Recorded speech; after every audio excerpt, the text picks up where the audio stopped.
মৰমবোৰ শব্দৰ মাজতে আবদ্ধ হৈ ৰ'ল। কথাৰ আবৃত্তিত মেঘমল্লিকা। আজি শনিবাৰ 9 তাৰিখ। বুকুৰ চোতালত এতিয়া ধুমুহা বৰষুণ। পুৰণি লেফাফাবোৰ খুলিছোঁ।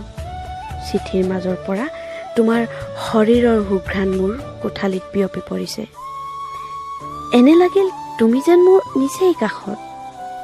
তোমাৰ হাতৰ স্পৰ্শ আজি উমাল হৈ আছে। মৰমবোৰ শব্দ হৈ বৰষিছে। ঠিকনাটি সলনি কৰিছিলা নে তোমাৰ সপোনৰ ঠিকনাই সলনি হ'ল?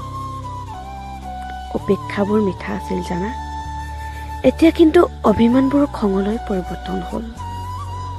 ডাকোৱালজন আজিও মোৰ পদূলি অহা যোৱা কৰে, মাথো হেঁপাহ আৰু অপেক্ষাবোৰ নোহোৱা হৈ গ'ল।